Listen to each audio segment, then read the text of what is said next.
I've been using cunty so much more like lately. I don't know. I know. I was like, oh, so cunty. Cunty, yeah. And so when I got my nails done, I got them. So I still keep the coffin shape, but like for my pinky, I got like the super sharp, like stiletto. Yeah. Yeah. The party nail. Like, yeah, they were like, don't do a bump. I was like, I don't do that shit, but I will try, I'll pop some mushrooms or some. I haven't done it. They became legal. I was like, I don't even know. Like, I haven't got time for that. Like, I don't want my stomach to be bothering me. All the mushrooms? Yeah, I heard that like that stuff kind of like makes you kind of queasy a little bit. I just know how Molly makes me feel. So. It depends. Yeah. It depends on the modality. So like I don't like the raw mushrooms, like the raw dried out mushrooms. Like I don't like those. That fucks with my stomach. So like you'll usually have to like you'll have to like temper it with like something acidic, like lemon juice or something like that, or put it in tea. I've heard people tea it. I don't like the way that it makes my stomach feel. So I eat it and I get chocolate bars, like the mushroom chocolate bars, and that should be slapping. So yeah. I've gotten some microdose caps that were pretty fucking strong that Matt and I took in Hawaii. And we were like, whoa, this has to be with something else because it was great though. I never know with the capsules. I'd be scared. Like I do like to like grind my own up. So like getting the dry ones and then like grind them up in like a weed grinder or whatever. Yeah. I'm not even big on weed. Like I don't like the way the weed high makes me feel. So I'm better with mushrooms and a little Molly. I'm good. I'm straight. No, but the thing is like I don't like because I'm like I'm an inside get high person. Like I'm getting high by myself in the house and everything. I'm not like going out and like trying to vibe with people and shit. I'm not trying to hang out. Then you might actually like mushrooms though too, because I'll do mushrooms if I'm just chilling. Like I'll microdose, but if I'm like just like on a weekend or something like that, I'm like maybe going to be watching TV or something like that and just kind of chilling, I might take a little bit more and do like a little trip, or if I want to have friends over. But if it's just going to be me, mushrooms are a good trip too. Because then it's like you can literally just be sitting there. I'll watch like ballets in my wall and shit. Like shit that's not there. No fucking nutcracker playing on my walls with like oh, I'm gonna try that. Yeah, try it by yourself. Yeah, exactly. Yeah, and it's very like intrinsic. So it's all about like how you're feeling and where your mindset is and everything like that. And it is actually best to do it like in your home environment first. Do a little deep dive into your subconscious. Well, that's what I was saying. Like right before the Olympia, I have a friend who's a yogi and he does ayahuasca trips. And I was like, well, if I go do it 2 weeks before the show, I ain't going to do the Olympia. If I go on the ayahuasca trip, I'm going to be like, no, I'm good. Everything will be and shit like that. Yeah, I sort of moved to Bali or some shit like that. You would have like, I'm good. But he's here in Vegas. So he brings people to his home and they all for like 3 days. They end up having this like ceremonious thing together where everyone. I want to do that. Yeah, it's like crazy. They get in their like white robes. Yeah. So it's like really, really nice that he does that for people and has that enlightening type of experience and and he's really such a good person. So I was like, I'm gonna do it, but I just 3 days. Hello. Yeah, but I'm sure you did. I'm sure like when you come down off of that, like you need to be taken care of and in a safe space and nurtured and yeah, he does that. He's like, they have the music and everything else and everyone that you meet, because they have like 10 or 12 people and they're all experiencing, they're talking about their experience and getting themselves out of this, whatever feeling that they had. He said a lot of them just want to end up quitting their jobs and walking away from everything. And I was like, he's just like, they talk them down and let them, I think a lot of people do that kind of stuff, for permission. It's almost like they're looking for permission on an internal level. And I think especially in Western society, we're so used to like the daily grind and hustling and, always having to put so much work in. And when you know that it's not right for you, or you know that it's not, you know, what your body needs, or you know that you're maybe meant to go another path, people look for enlightenment more so just to give themselves permission for what they already know. You're right. Right. But I mean, I feel like I experienced that a lot as a yoga teacher. You know, people will come to class and be like, I need yoga. I need to, you know, let this go. And it's like, they were looking for answers that they already had inside them. They already knew it. What you looking at me like that for, Margie? No, because I'm listening, because I'm feeling, I'm receiving that, because I'm like, they do that, don't they? Yeah, I think Because so. it's just like with fitness, right? It's just like with diet. It's like you're asking for a new coach, a new trainer, or a new something like that, and you already know what to do. That's right. So it's, you know, that's just how it is. But also, what's that place? What is Montreal? Yeah. Canada has legalized Molly, MDMA, Ooh. for pharmaceutical use. Interesting. Let me go hit up Ian by So the pure, right? So you know you about to get the purest MDMA. Girl, I didn't know that. Okay. Yeah. Well, they're onto something with their universal healthcare and all that jazz. So that shit. So you know what the thing is? Have you ever spent money in Canada? That shit's expensive. Because everything is universal. So you're paying, you know, you get a $30 MAC lipstick is gonna be $60 there, and they're like, yeah, the taxes, because it helps everyone else. Makes sense. Somebody's got to pay for it, right? Shit. I guess. So you're looking good. I'm trying. I want to check in with you ladies first and see how, you know, you guys are doing since you just came off of the Olympia, you know, 2 months ago now. Is it 8 weeks? A month? Yeah, just about. So why don't we start with you, Chelsea, and then we'll save we'll let Margie check in and see what's going on with you two. Well, let's see. A whole month I've been not doing shit. I've just been letting my body just like, you know, relax, and I'm not pushing it hard or anything in the gym. I've just been allowing myself to relax, you know. We never let ourselves do that. And after the Olympia getting super sick, you know, a lot of us got like that Olympia plague. Margie's like, I need it. I know, man. Oh, it got me so good. It was really bad. But you know what? It was just forcing myself to rest, because when do we rest? Yeah. We don't. We really don't. We're such workhorses. And so it's been a little struggle, you know, because the body goes from looking the best it has, you know, being shredded all year, and then all of a sudden you're like, whoa, I have not looked like this in a hot minute. Yeah. But other than that, you know, I'm more accepting of it now, and I'm finally like getting back into my diet, getting back into the gym, and I feel good though. You know, my joints feel great. I needed kind of like that mental break, because training there for a little bit, it became like a job. And I missed that fire and that passion for training. So I'm really excited to like have a whole year of training super hard and not having to diet down, and, you know. Yeah, that's right, because you're taking 2023 off. You're not competing. Yeah. No. Is that something that you and your coach decided was best, or is that just something that you said, you know, I'm feeling like it was a personal decision? It was kind of more, it was personal, and without Wings of Strength doing their ambassador program this year, I was like, well, I don't have to compete this year now. You know what I mean? Because there's no sponsorship up for grabs.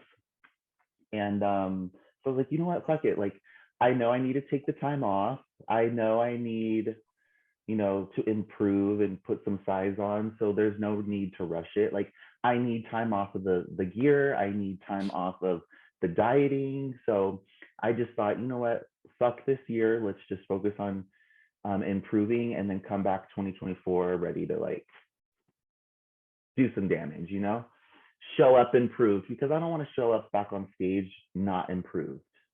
Like that's a waste. Sure. I see Margie, she's got so much to say. I love it. What?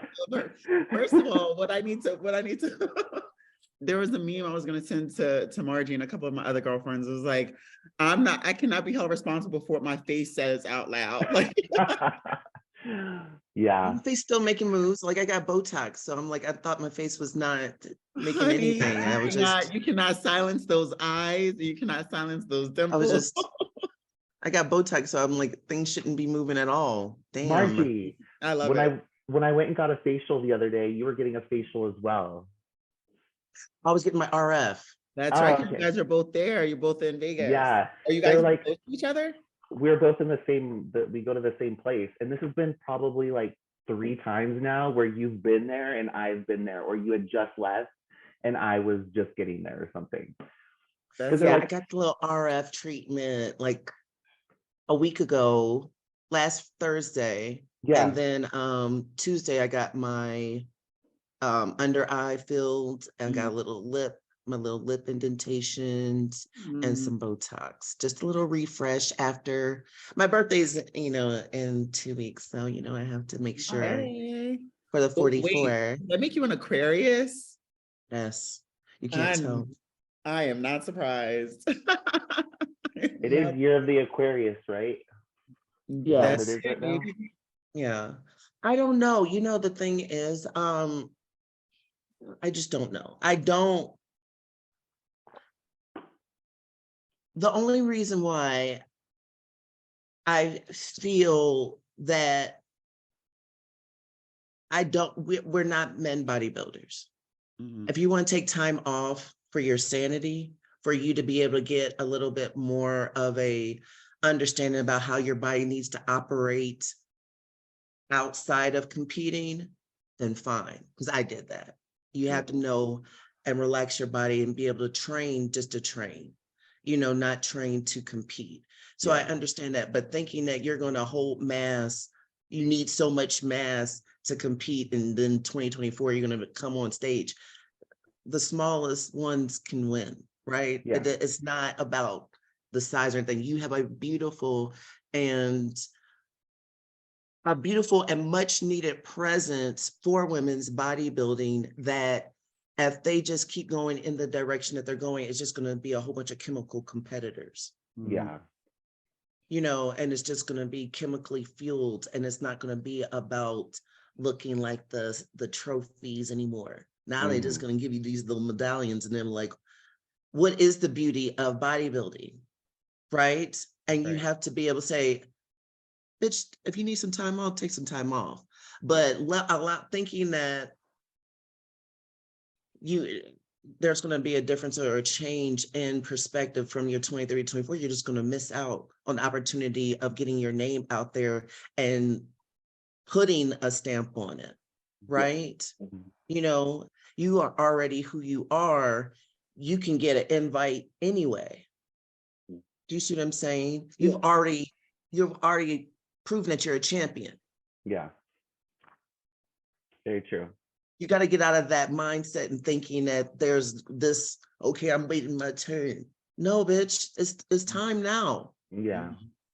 Of course, let me tell you something. Anybody who trains and goes through that, everyone needs to shut their mouths, give themselves at least a cycle to rest before they say, okay, I'm just going to take a whole break. Everyone's tired after a show. Everyone feels beat up, right? Yeah. Mm-hmm. Give yourself some time. And then, by May, you'll be like, I'm feeling pretty good. Yeah. Mm-hmm. Allow the mistakes to happen, changing up and not letting yourself.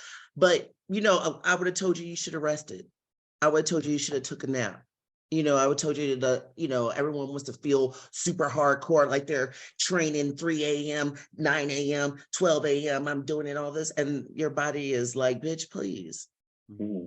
So you have to understand that there's a relaxation and being able to be comfort. It wasn't a big thing for me after the show because I was already in a mindset of letting go of a mentality that I need to just look good for competing. Mm-hmm. I think that if you have already set your name out there this year, you should be thinking mindset to win next year. Mm-hmm. you already established who you are, you already established a name, and then you're like, oh, I'm just gonna cut it off right when the flame is. Fuck the flames, y'all. I know, but I need to like bring my lats up a little bit. There's just some things I do need to bring up, but you are right about seeing how I feel maybe later on. You know what I mean? What lats? Girl, who got lats on the stage that's winning? Miss Olympia ain't got no lats. She got traps. She ain't got lats. Stop thinking that you have to be this way. You have to give somebody something that they want to be. And that's you. You come from being a little thick and chunky, and then you come to this gorgeous Phoenix queen. You're giving people honestly, the great white hype that they need, and then you're going to take it away from them? Yeah. You're right. Man, you're fucking making me change my mind. I know. We'll see. I just want to feel healthy for a while. You know, I want to feel healthy. I know you do. Go to the thing is like, this is what I did. I go to a doctor, I go get my meds, I get everything balanced and checked out, and it feels great. Yeah. So like all that stuff that a lot of trainers and coaches give people and the stacks, didn't even have to worry about doing it. Yeah. You know, the thing is that a lot of times how you feed into a show as well.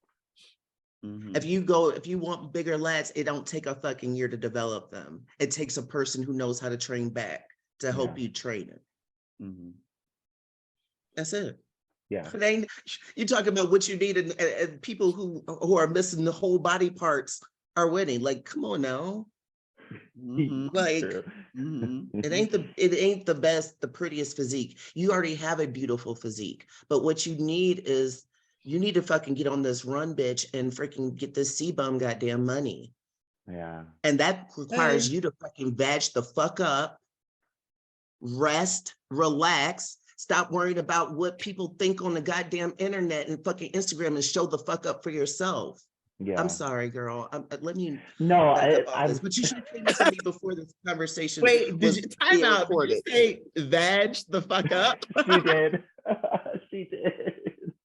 That should be a t-shirt. It's going to be a t-shirt after this. That's the fuck up, bitch. You know, but listen, that's exactly, but see, honestly, that's really what I was going for. I think we've been missing this as female competitors, as, bodybuilders, particularly in our division. I think that we're missing this platform to be able to share this kind of real talk and, connecting with people who have been there and done that. And Margie and I have had our own separate conversations and, dialogues, and it's that same consistent, advice that makes it real. It's not like, somebody who's been there and done that is telling this person this thing and then this person this thing, and just trying to sound like a know-it-all. Like, you're learning from somebody who's been there and done that, has won the championships, has won the titles. And, we don't have that platform to really share that for even the girls coming up. You're a new pro, right? Like, Chelsea, you're a new pro. You won what, USA's in 2021? I won the overall nationals 2021, so in December, and then July was my pro debut, and then won Tampa in August. Exactly. So for you, it's a matter of, experience, time and all that kind of stuff like that. But like, there are other young women competitors out there like that who don't have this platform or something similar to this. They're looking for it. And to be honest, it's getting pushed down on that algorithm. It gets pushed down on the Instagram, on the YouTube, it gets pushed down. It does. Because, maybe it's not enough out there, or maybe it's not consistent enough, but this really was my vision, and having some of us, a new pro, a seasoned pro, and then somebody who's been there, done that, got the titles, to really be able to sit and dialogue and share our experiences, because there's no such thing as a perfect physique, right? There's always a way to improve or get better. But like Margie has said, it's not necessarily about this winning physique. It's about bringing the vision of like what you have for your physique, and like that personality and that character that you see for yourself, giving to other people or giving to your fans, the people who are supporting you, and bringing that onto the stage. Because we all know the judging panel's subjective, right? super subjective. It is, but the thing is also, when it comes to Chelsea, being able to translate over that feeling that you give the people that you want to give when you're on Instagram, when you're reels and stuff like that, you need to be able to practice that. You need to be able to get seasoned on being able to want to deliver that in different ways, in different platforms. Do you know what I'm saying? Like, of course, competing is great, but also being able to say, you know what, I don't need to compete to get down to this body fat percentage that maybe I want to have a showing or something. Do you see what I'm saying? Like, Chelsea, like, girl, if you do not, you're so close to having, I know you need that energy, you need the love, and you need people to feed into you. You just don't have that shit. But you just really could be Dana Lynn Bailey motherfucking status, but you have to suck it the fuck up, bitch. Yeah. And you have to rest. You do need people in your corner, and you know you got to have that, but it takes some fucking dirt. Badging up. I got to badge up, man. I got to badge up. I'm telling you, fisting this bitch. You know what I mean? You got some dexterity in that motherfucker. You know what I'm saying? Yeah. So it's just like, yeah. So I wish you more success in your rest than you worried about your training, because size is nothing, when it comes to you. But as a fan of bodybuilding, right? Seeing you're already overwhelming. You have to be able to allow people to feel that, right? Like, I remember when y'all were coming down the stairs, coming down the escalators, that feeling, right? You have to give people that and allow people to have those moments with you, and then understand that, hey, even if I'm not competing, I'm still going to show up. I'm going to be at this expo here, or I can be here at this expo there. Because we can do a combination of where I don't want to discuss my whole plans and everything else, but getting girls to come. I want you to get into that, actually, Margie. So this may be a really good segue, because I know you have things that you're working on, and not necessarily to share everything, but just in that same breath, right? You have a particular way of prepping for your shows. And, as of this year, like, you announced your retirement from competing, but not from being a bodybuilder. And I think that's a very important, thing to sort of like delineation. I think people have to understand, like, just because I'm done or taking my time from competing doesn't mean I'm retiring and I'm done as a bodybuilder, because y'all still going to get this. Y'all still going to get this cuntiness. Y'all still going to get this. Y'all are still going to get the presentation. They have to pay us more. They got to pay people more than what they are giving. And if we can make more money promoting other ways, then we need to do that.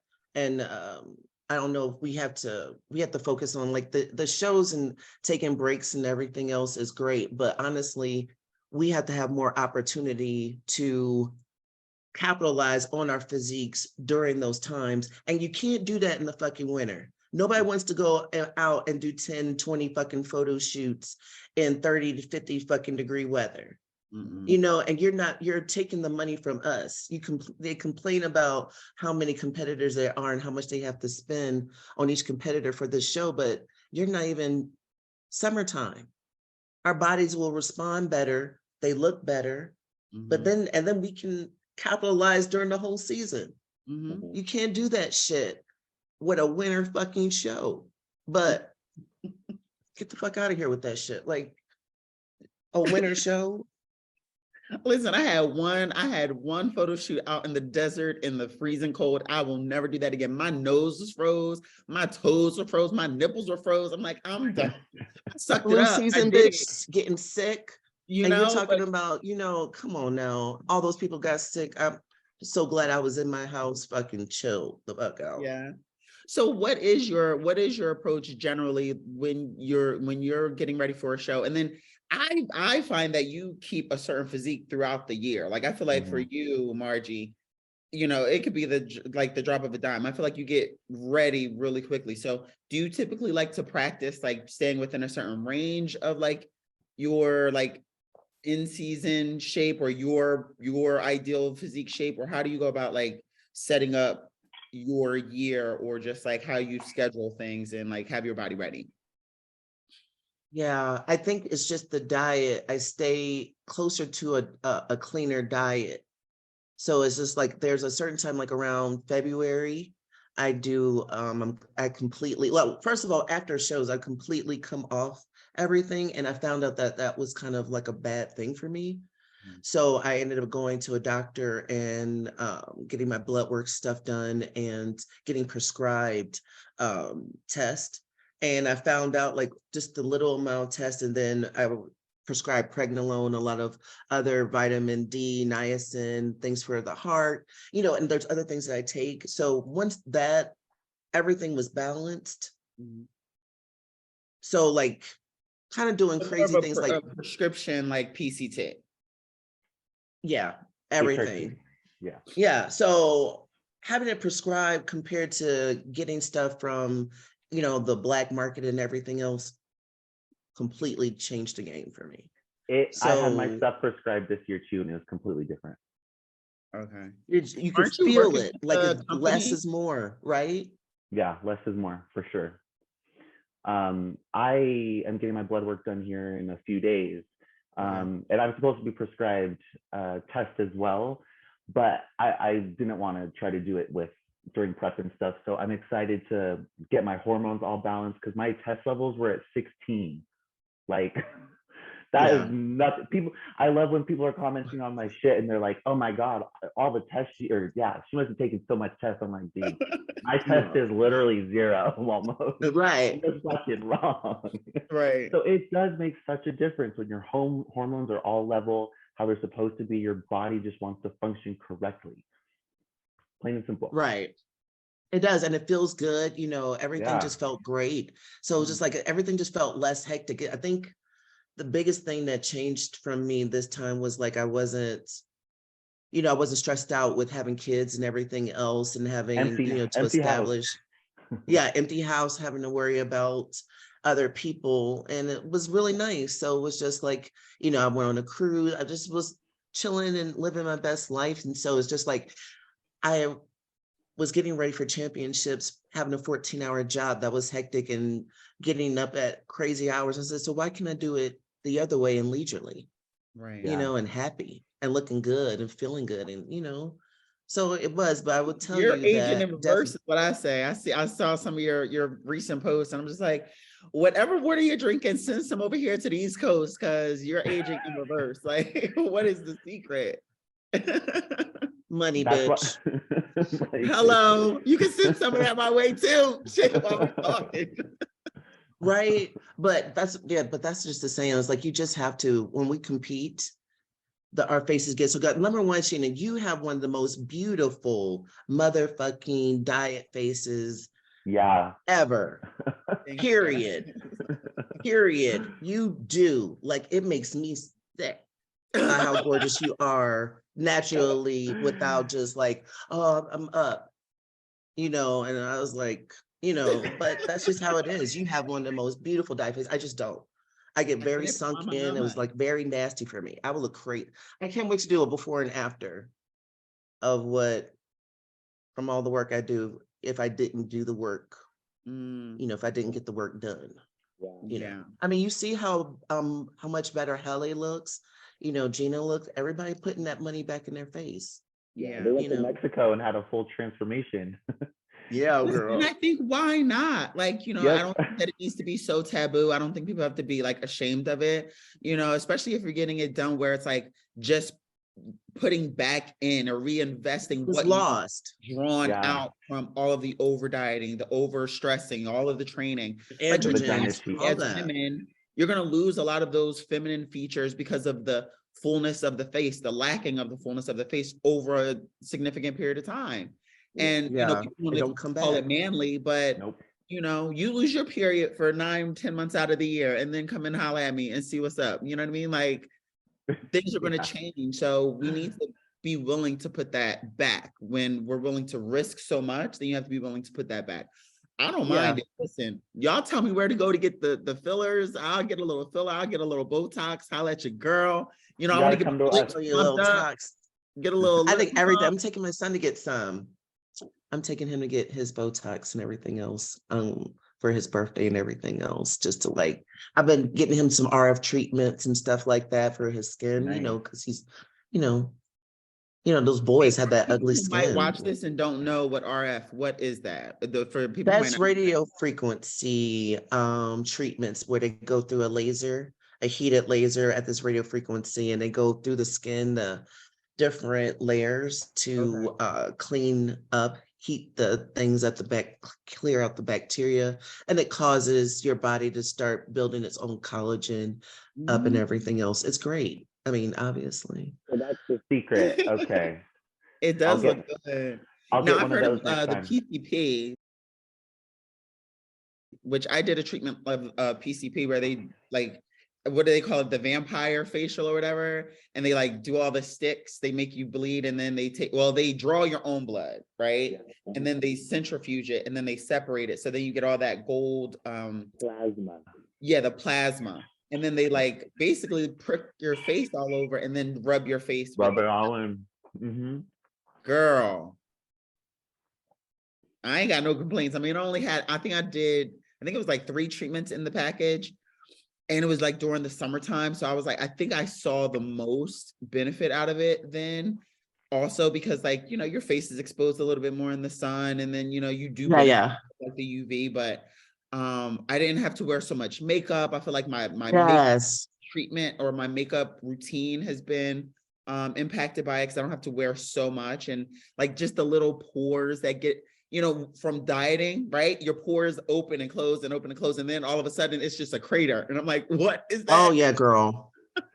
That RF microneedling is great. It's great. It's great. Yeah, like I did it for my glutes. I'm gonna do what? I did it for my glutes because it helps with scars. Oh, that's smart. It tightens the skin.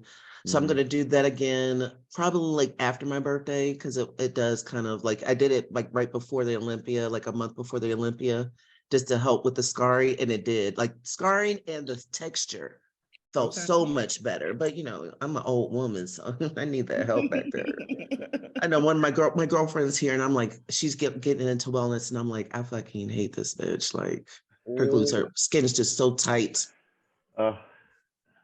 And that wellness glutes, man. I want wellness glutes. Wellness glutes. Wellness glutes, right? Well, you got great glutes, bitch. They're just not big. Like you don't have 5 days to train glutes like they do. You know what I mean? Like you got other body parts. Right. I know. These girls are like, yeah, I train glutes every day. Every day. Glute day, every day. What to do today? Glutes, medial glutes. Right. And like hamstrings of the upper body. It's basically the hamstrings. That's right. Hamstrings, glutes, hamstrings. It's a hamstring focus day. It's a glute focus day. It's hamstrings and glutes. Now it's do a little quad. What? Like, and you know what? Also, Sheena, I wanted to say that because I have your pictures from before and after this season, you looked great this season. I know, yes, you had such great, you know, because I know it's like you look great this season.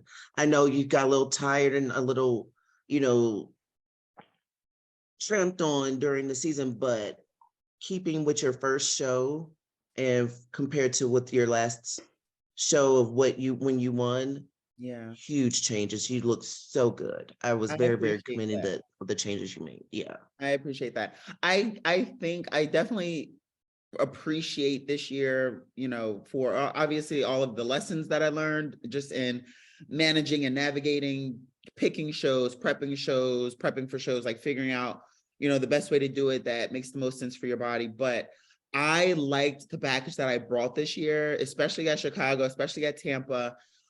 Could my conditioning have been better? Sure. Like, could I have been drier? Sure. I think that there were some things that you really just have to test. It's like trial and error. And I think that the difference between this year and last year is like last year I was so dieted down that I don't think that I had the fullness that I had this year. So I was like happy with the fullness and the roundness of my look this year. And I think like what people will typically say is like, sometimes it takes time having that size or that fullness on so that it doesn't just, that's not the first thing to go when you start dieting down. Yeah. So I feel like this season was that. It was like that time for it to really stick to my body. And so like next season or this season coming up, I feel like I can put the two together. And I think I just have a better understanding for bringing that conditioning and that fullness together. And, you know, we'll see what happens, because I'm pretty confident in the plan that we have. Yeah, that's what I love about your physique, is you do have that fullness and you have that very athletic look. Hello, track and field. Yeah, so that's hurdles what I every like about your day physique. for 12 years. Yeah. Oh my goodness, yeah, those beautiful. I'm telling you, just your legs, everything just looked really, really great. I know, just being tired, I just think that I just hate the way they're just doing this, right? It doesn't matter to me anyway, but but we need to hear your voice. Like, we need to hear the voice of the people who are actually in it. You know what I mean? As competitors, we need to share like our thoughts, and it can't just be, obviously, I know that we're competitors, we're not going to impact the judges or, you know, the IFBB to make certain changes, but maybe we could. Like, Margie, you're like, I love like your stance is like, I'm competing and I'm doing this, I'm building this body of this artwork for me. My body of work is to bring to fruition my vision. And, you know, no, that's not necessarily going to win competitions, but it may. Like, if it wins the competition, great. But if it doesn't, I'm not taking my value out of that. And I think that competitors need to know that, and they're not just like in the, you know, flailing in the wind with, okay, now one season the judge is like this, one season the judge is like that, and they're trying to build and like patchwork this body together, and you know, just for a win, because that's not sustainable. I don't think so. I don't even think so. I agree with you. It's just one of the things, that's not a reason why I became a bodybuilder, was to like, when shows was like, I saw what was winning and I understood that, but I really just wanted that body, like really, really, really, really bad. And I realized that the things that they were telling me, some of the judges were telling me, I was like, that shit don't vibe with me. Like, if you go into a show looking like what the judges told you to do, bring this up or bring this up, and you're like, yeah, I brought it up, and you're like, and then you don't win. Yeah, then what? Then what? I saw them give someone, I see what's winning. You're like, okay, that's fine, you know, but you have to go and it's like, after, how do you feel about yourself? Because if you go in there walking like that, I'm like, I got eyes. People forget that people still have eyes and they know what's pleasant to the eye. Mm-hmm. Those 5 or 3 judges can say that that is the winning physique, but that's not what's pleasing to the eye when people walk around and you're walking off stage. Mm-hmm. You know, they're not looking at the thing that looks like a squared shape, you know, with some nice arms. You have to be the one that people have to go to say that this is the desired physique. And that's where I've always pushed. Now, I was telling Hella, I said, when I could put on the muscle that I wanted and they didn't pick me, I was like, that's when I started feeling like a bodybuilder. Those 2 championships, I was like, I felt like the smallest bitch on stage, and I was like, yeah.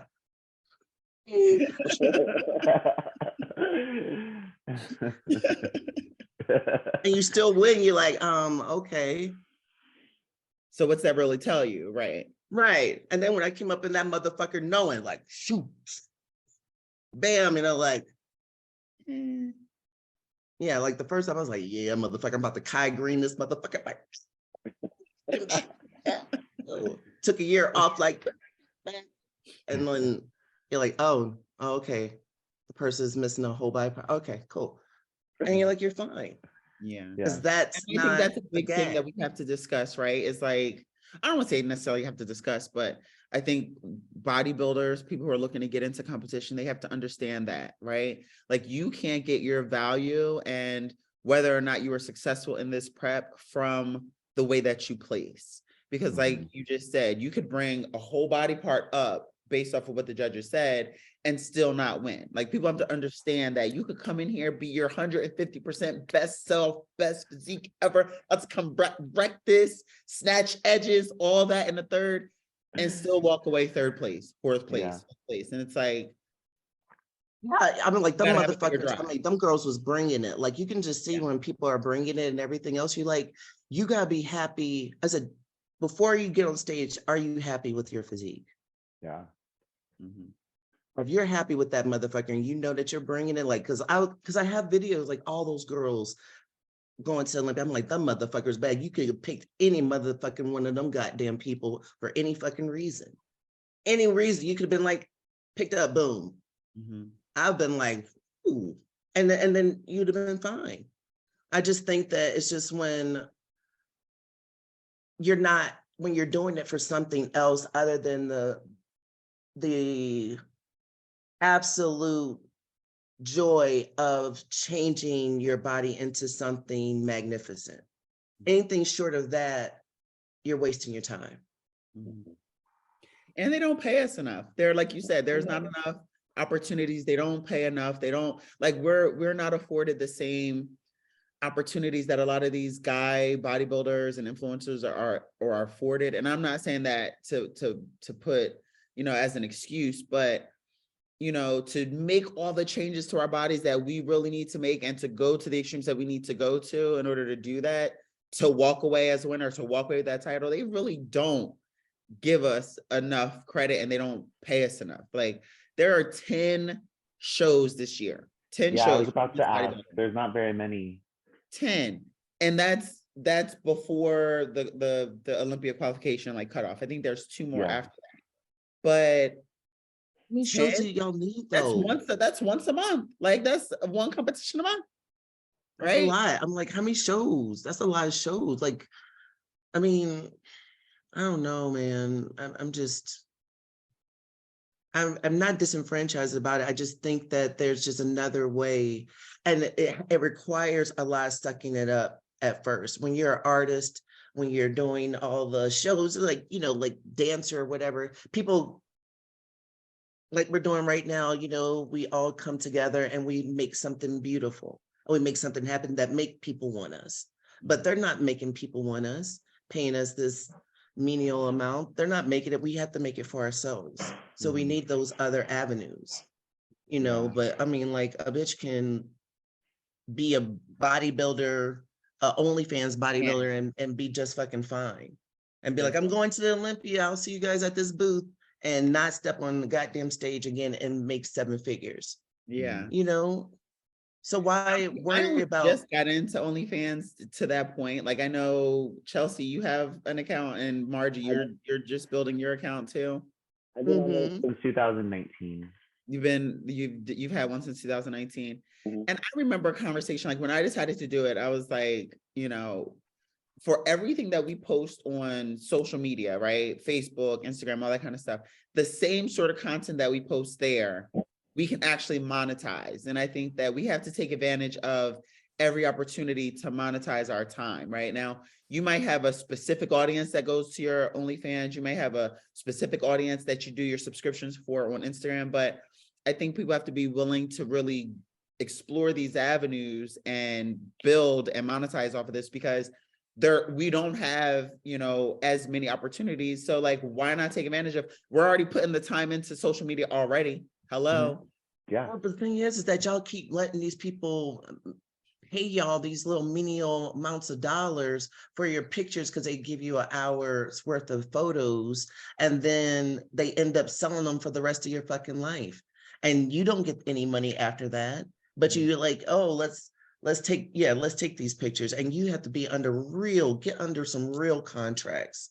You're doing all this hard work, and then you got this one guy who puts on a red light in the back and then snaps these pictures for you for a couple of $100, and then making, thousands of dollars off of you. And I stopped doing that because I recognized that, number one, that they were paying the male competitors 5-6 times more than us. And you're like, but they're making the money off of us. So they'll never see me in one of those places and doing those shoots again. Number one, I wasn't even getting the pictures that I fucking liked. You don't even get an option. So I was like, I know we switched things on that, but definitely the bodybuilders have to stop using those muscle worship guys to get glamorous shots.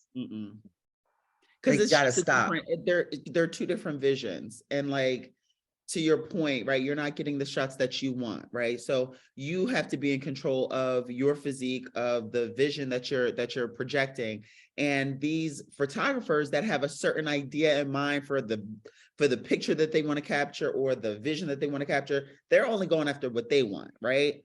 You might get a couple good snaps out of it, but you could take that same time, right? Capitalize on that same time and investment, right? And like you said, Margie, get the shots that you want, put forth the fantasy, this vision, this, because your competition for them, of course, they're not going to give you the nicer shots. If you got your own website, and like your competition, Chelsea, am I lying? No, it's true. Yeah. And let me tell you something, girl.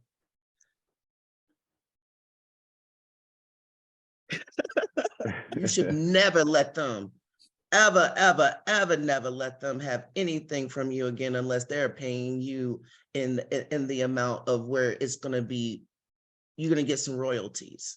Yeah. Well, I definitely for every freaking click, bitch. I use those photos too online and sell them as well. So it's like, Yeah, but you could be, I mean, you get exclusive, like you're creating more of your competition for yourself. They can already sell your pictures for whatever, and because they have all these other ones, they can do it at a lower price. So stop creating competition for yourself for your own pictures. Right. What was that? They actually, a photographer was this one photographer actually put me up on game. It was like, why don't you have, this is the whole reason why I even did like the OnlyFans and like, starting the website and all this kind of stuff. Why aren't you already doing this? Right. We're doing this. Like when we get you guys to record or film or do pictures, we're getting you to do this and we put you up on the site, and you can have this same site, exclusive rights to this site and to your images and to your pictures. But like the same thing that we're doing here, and we're paying you this one flat check, you could be making money off of on a consistent basis. Like it's time for you to, tap into your potential as far as monetizing things and, really creating this persona for yourself to be able to do this on a more consistent basis. Like, why aren't you doing this? And I was like, I don't know. I just never thought about it. He was like, well, yeah, maybe it's time to think about it. Well, because of OnlyFans, I was able to like focus on bodybuilding. Like I was able to quit my jobs. Right. So I am forever thankful for what I have been able to do with OnlyFans, because if it wasn't for that, I would be working whatever job to support bodybuilding. And I'm very thankful that I've been able to monetize on my shit. I've got my YouTube monetized now and all that stuff. So it's just any avenue I can get money from, I'm doing it. So, and that was and the I think focus also with this collaborations, it's going to be really good to get some collaborations and stuff. But I just think the culture, when it comes to that competitive culture, I did not come into bodybuilding to be like hating on the people that I love so much that I would have been like having their freaking rookie card if they had them. You know what I'm saying? So it's just like that thing where we're all supposed to be able to be helpful and loving and understanding of each other's struggles through competition, but also get the fuck out of here with that pay thing, I know you did repost my check and you're like, how many years later? And it's like half of what you were paid for the Tampa Pro. Like, at first I wasn't thinking about like money. I wasn't like, I didn't care. But once, the win, like the excitement of the win kind of set down, and I'm like, dude, I won the smallest check out of all of the shows. I think. Like, it does suck. You put so much into it. $2,000, that didn't even cover my face. Exactly. What I had done to my face. Come on. No, and I was like, the inflation during that time, and I was like, I can't look them in the eye and feel like they respect me or any of the women in bodybuilding knowing that they do that. And then I saw like a bikini second place check, and I almost had a fucking heart attack. I was like, $200. Oh my God. Yeah. And I'm like, and they still just be smiling with that. I'm like, I don't know, girls. Yeah. I just don't know. It's hard because I think a lot of competitors come up and they just they just want to be in the mix, right? As competitors, we just want to earn our place and say that we can compete. It's like that saying, like, you can't compete where you can't compare. So at first, we just want to compare. At first, we just want to be like, okay, I'm a pro. Okay, now I'm doing pro shows. Okay, now I'm winning pro shows. But to Margie's point, like, how much is enough? Like, when is it ever going to be enough where you're like, okay, well, I already know I belong. I already know I have a look. I already know that I can compete and that I compare, but you're looking me in my face and literally spitting in my face based off of everything that you're requiring me in order to win, right? They require so much more of female competitors. We got to look beautiful. We got to have the hair. We got to have everything. And that shit's expensive. Our suits alone, even a bikini competitor suit. You know, men can go and spend $30 on their little trunks, right? And that's all they got to do. That's all they got to do is come slap on something on their face and then call it a day. But I just think that it's just, you can't say that, especially the way people have been dying. It just causes now, like, winning something where you are 7% body fat compared to now you have to be at 4, and you're like, and now the strain, that's Olympian. Like, you have to be Olympian ready for a regional show. Yeah. And it's like, it's true. To win, and you're what, just not thinking, you're not even $1,000? paying my way home. No, it's really difficult. It's really difficult. And then, you know, like you said, it's just without the respect, without being able to walk on that stage, do that show and expect a certain amount of pay, like, for it to be pennies on the dollar for what they pay the guys. Like, I don't care what you say, oh, this division isn't marketable. Bikini and wellness are probably the biggest marketed, you know, women's divisions, and you're still paying them like SHIT. And then you can market, like, people will come where you put the marketing dollars into. Absolutely. Right? So it's not about but also you have to start putting it in yourself. One of the things is I know is that they will come to you when you are valuable to them, and that's when you can start writing out things. But the thing is, those promoters aren't really promoters. You know, they're not really like thinking like, oh, I need to get this arena because I want to build this and build that upon that. And I want to make sure I get this champion goddess here and champion goddess there. And they're all coming out and they're all fucking like gleaned out. They don't worry about who's really going to win because they're already getting paid. Yeah. They're already being paid happily to fucking show the fuck up and look good. You know? So I'm just like, you know, you can brag about, and I want people to be able to say, like, the first time, I mean, at least 200,000. I mean, Andrea, she's not a spokeswoman for women's bodybuilding. She doesn't have to say it, but she doesn't want to be winning $50,000 goddamn paychecks. You know, like shit, like, you can brag about how many times you win, but still the one dude won at one time and there's only, you got to win 8 more times. Right. To get the fucking one. To be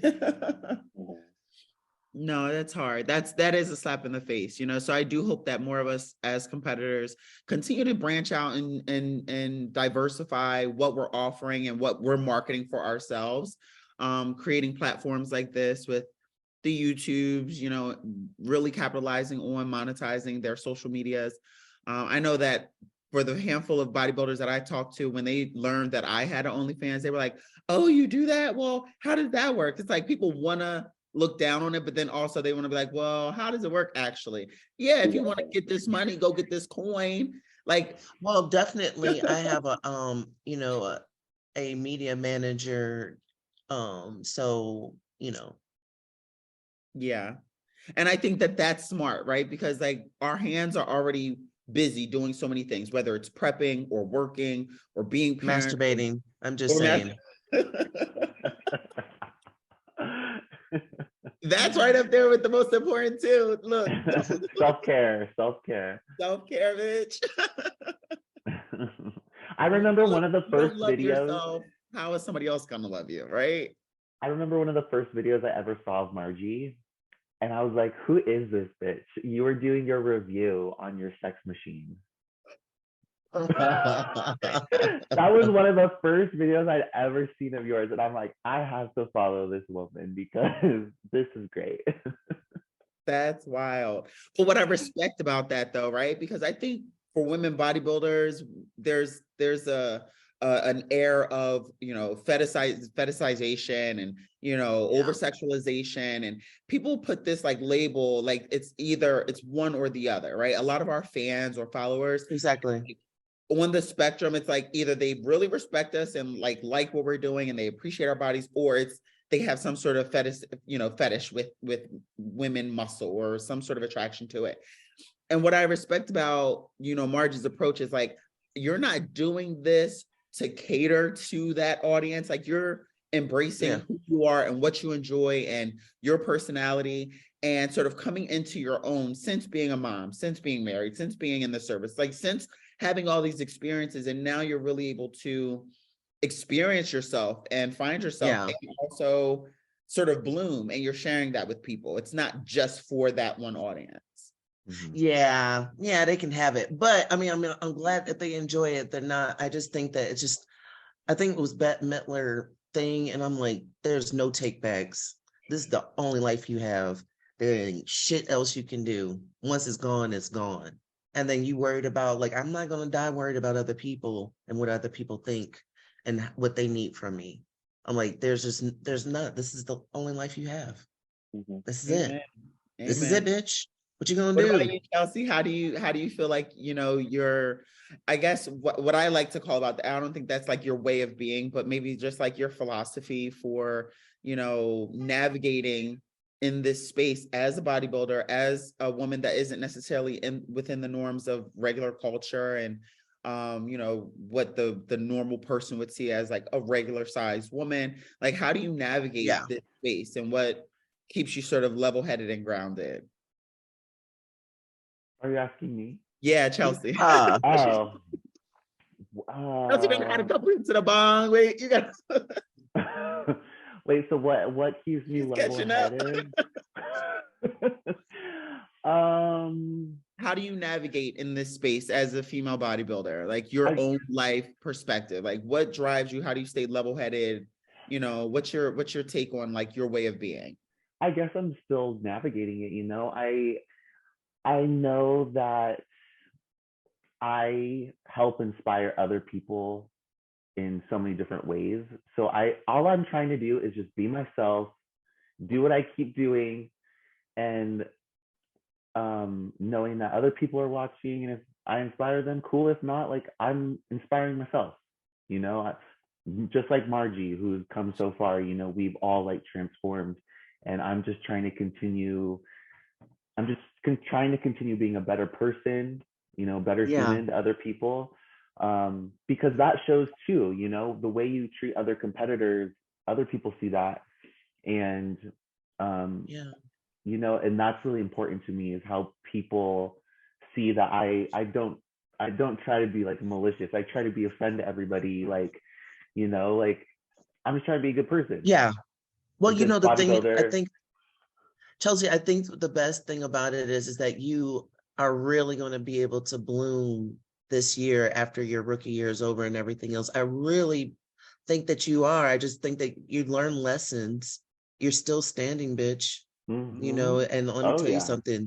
This was probably one of the fiercest. If there was a rookie of the year in any competition, that would definitely be you. Because I was just so inspired by the whole. I was like, bitch, you're changing lives. Like, you're just fucking. I was like, look at you.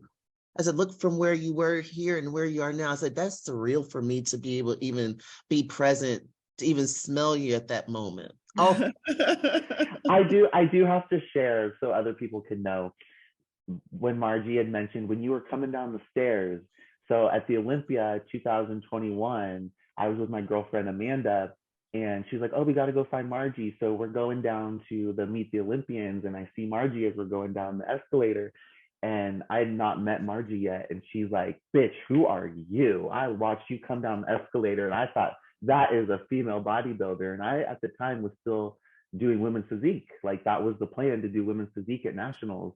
And she was like, no, bitch, you are a bodybuilder. And so that weekend I saw my coach for the first time in person, and I was like, I think I need to do bodybuilding. And he's like, let's do it. You know, so that honestly, Margie, that I tell that story all the time because it's what changed my life, is you being like, who are you? When here I was coming to look at you and be like, who, like, oh my God, look at you. And you just totally switched it on me. And it really like inspired me. And it is a moment that I'm forever grateful for, you know. Well, no, you did the work, girl, because let me tell you something, honey. I have seen some beautiful bodybuilders. I've seen some women come in. I know some bitches that I was like, I know I'm going to train you to beat my ass. Let's go. Let's do it. And then they stop. They quit. They don't want to put in that work.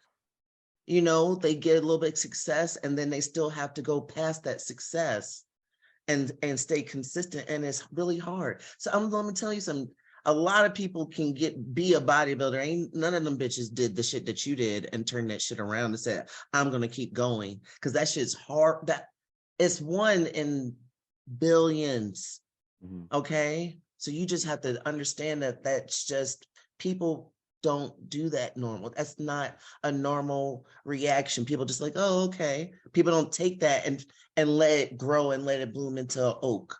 That's the gag. You are the gag. You can take that seed and you were good soil. You know, that's the point. Thank you. Yeah, I've said it before, like all I really have is bodybuilding. That's all I've been focused on. So that's what I'm gonna do.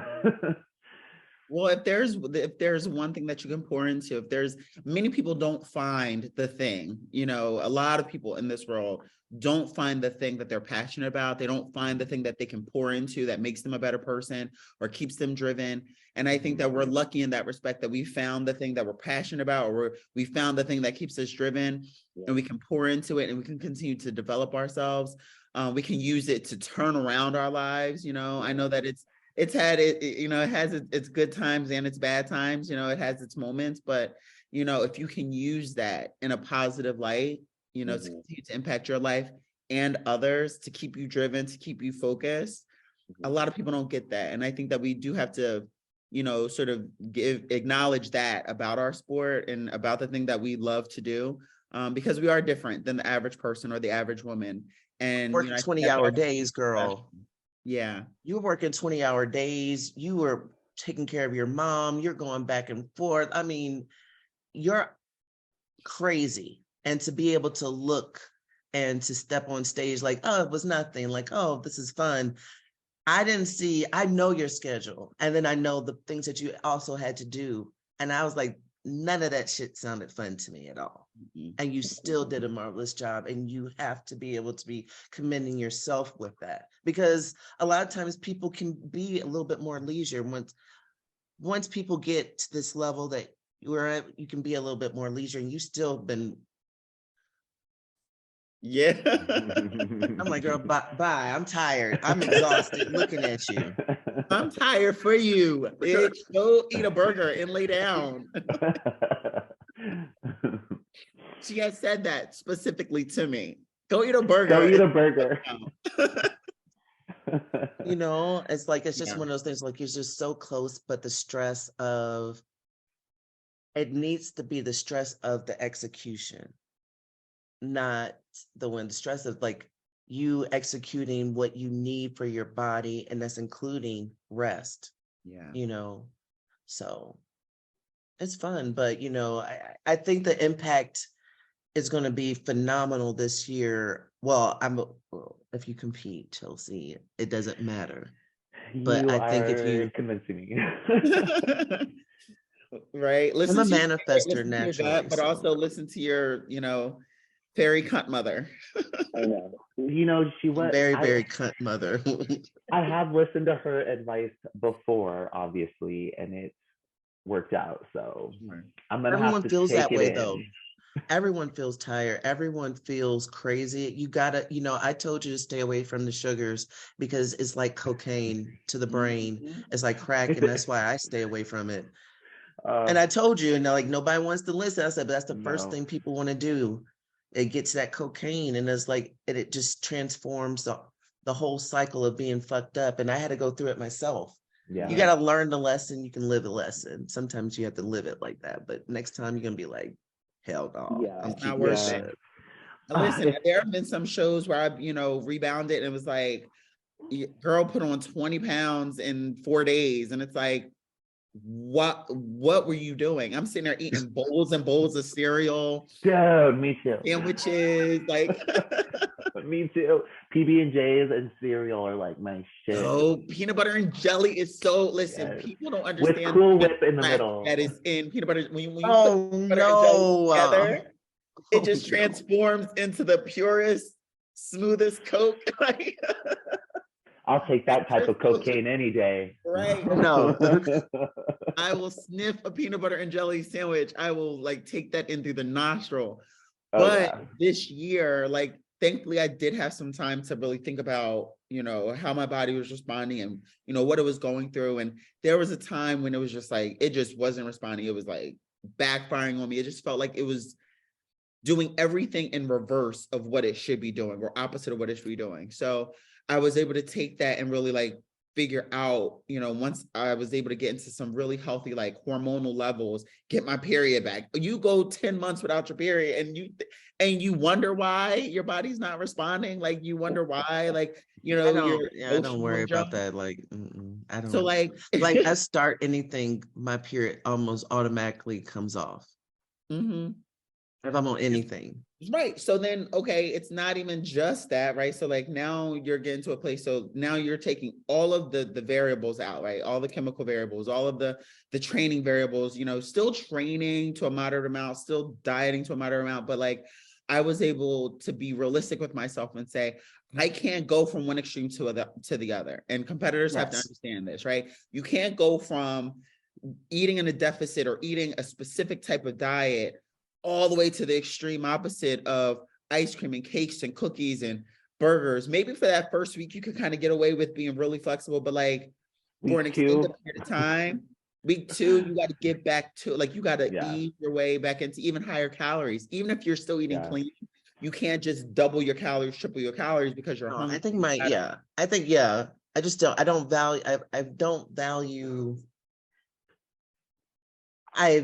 I value really gourmet food. So I will go to nice restaurants to get what I want when it comes to that, or I'll cook it. I like steak and eggs is just on the menu. So for me, it's like, I know that stuff is just so processed. Like I just can't even put my body through that unless I make it myself. You know what I'm saying? Like you can make some wheat brownies or something like that to make it good, but make them keto or some shit. But it's just like, I'm just more conscious of that. This is what I value in my everyday, is like, I just prefer that. Like there's sometimes I'll have flatbreads and things like that, but it's always just some gourmet shit. I'm not cheating my body with that bullshit. And that's the mindset. I'm so glad we're sort of on the spectrum, right? So Chelsea, you're coming off of being a newer competitor and sort of kind of just losing it and being like, fuck this shit, my body's sick. And like, I'm just going balls to the wall, just like, you know, not really rebounding in a healthy way, right? And then you know, Margie, who has this experience of knowing what it really means to reverse and rebound. Lady. But you know, that's the thing that we miss. It's not just listening to your coach. It's like really ingraining that belief and that value of the kind of foods that you're putting into your body. I don't want to put this processed shit into my body. I don't want to, you know, go and eat all this junk that's going to put me further behind the curve than I need to be. And, you know, I'm sitting in the middle where I've learned that. I've gone through what Chelsea has gone through. I've been through the seasonal depression. I've been through the ups and downs, through the post-show blues and all that BS. And then now I'm getting to the place where I'm understanding and valuing more towards what Margie has experienced and like what Margie knows to be true. And that's why she has a healthy looking body, even, you know, announcing her retirement. That's why she has, you know, beautiful skin, and she has this regimen because she's gotten to a place where she's done this enough to know and practice it enough to where it's like just part of her routine, right? And it's not just, oh, well, I'm doing this for the show. No, this is who I am, and this is how I'm treating my body, you know? Well, you know, those guys started dying. And it was really like one of those things, like, I know how they were eating. And when you're a bodybuilder and you eat this clean and you're taking all this stuff, and then you stop bodybuilding, you're still taking all the stuff a little bit, and your hearts and all that stuff, and you're like, will clog up, you'll have a stroke, you'll have a heart attack. And it's just one of those things, you have to be very wise. You know, cholesterol will still go up. You know, those numbers are looking really, my numbers are great, by the way, but I know. I was like, I did one actually during prep just to make sure, because I was just like, I know my shit like. Yeah. But I just want to, not say I have to live a long life, but I want to make sure that I don't feel the way I felt one time coming off stage, like things were going to stop. I got to learn how to breathe during my routines, Yeah. Like, girl, breathe. No, but I think it's just one of those things, like I identify with a certain body type, and that makes me feel comfortable more than any food, know? Yeah. I agree. I feel that exact same way, but I just got stuck in this cycle from like being sick, right? So I'm like, okay, I'm sick, let me just enjoy myself a little bit. And then that sickness turned into like 2.5 weeks of being fucking sick, almost 3. It felt like. So I had all the intentions of having a great rebound, but the moment I mentally let myself say, okay, you know what, I'm sick, so let me enjoy this, since I've been working so hard the past like 1.5 years. And I got stuck in that cycle. I got stuck. Is that meth, girl? You know what it is. You know what it is. That's what you have to say. He's like, let me take this Oxycontin just this month, and then what it's going to affect, because that's what it is. That's why I say it's just like taking meth, Margie. You're going to take this, you're going to smoke this crack, bitch, because once you start smoking crack, you're not going to stop, because that's how sugar is. Because that's how during my birthday, I have my girlfriend who's a baker. She'll make me these beautiful brownies and everything else, and I started recognizing it was like a really bad cycle. But the last time it was so bad, last year, like she kind of made a bad batch, and I was like, oh, I don't want to eat these anyways. I don't want to eat these anyways. But so it just kind of stopped me. But I was like, I like having a time where I allow myself these things, and then I know I stop, and that's my birthday, Valentine's Day, and it stopped. But it's like, what would be the point when you're giving yourself crack? It's true. I don't want the crack. We don't want the crack. I don't want that fucking crack. Say no to crack. Especially when you're an adult, because you can have it anytime you want. Yeah. And I had so many companies send me brownies and fucking cookies. I wanted to stop, kick their ass. So I really did. I just like, you know what? Let me back up. Let me back up and not find them. Because they were capitalizing off of you. That's what they were doing. Man. They got me nice and chubby. I really want it. Well, you not chubby, girl, please. Make sure you drink your water. But a lot of times I do want to stomp them sometimes. I'm like, that's just no. No. Have some real food. So while we're on this topic, actually, and I'll ask Margie and Chelsea. I'll ask Margie first and then Chelsea, because I kind of already know your answer. But what is your favorite indulgence after a show, whether it's indulging in time or people or food? What is your favorite indulgence after a show, aside from weed? Oh, that's all the way through. You do that all the way through? All the way Absolutely. Through. Like, oh my God, I can't do it. I get stuck. I'm just like, nah. I don't know how people train on it. Like some people smoke. I do. How? You got to find the right strain, and then you got to find the right strain. Well, that's because they're not legal, right? There, right? It's not legal there. It is actually. It is legal here. Like obviously, like up to a certain amount, but like recreational use is like it's legal, but like not under recreational use. Like up to an ounce, I think you can have on you and not get fined or something. When you come and visit, we'll get you some good strains that can give you a good focus and everything else. That'll be a good collaboration, right? We come out. Yeah, but also pineapple upside down cake with extra butter. Ooh. And like fried ice cream on top. I would say that would be it. I haven't had that yet. I'm gonna have that on my birthday. That's awesome. Yeah. I love me some pineapple. But I do gin and tonics during prep, so it's like I don't really like keep myself from having things I want anyway, because I'll stay away from sugar. I just think that sugar, no mas. Yeah. So when it comes to that, that is right. But again, that goes to like the value that you already have for your body in certain practices year round, right? It's not just for a particular thing. Well, I learned that guy from Dr. I think his name is Kirby Young on YouTube. I follow him, and it's just been eye-opening and eye-changing, just the way, even I was like, I couldn't eat the way he suggested, like he does the intermittent fasting and stuff like that, because I was losing too much weight during prep. I was like, oh, let me try it. And I was like, oh, this girl, I got down to 160. I was like, for nothing. Woo! And I was, what? Woo! What do you think? I was what like, do you get on stage at, Margie? I didn't even look at the scale, bitch. You didn't? What do you have, like a general I know idea? that I looked big though, didn't I? You did look big. No, you look fucking. I just was curious of like a general weight that you got on stage at.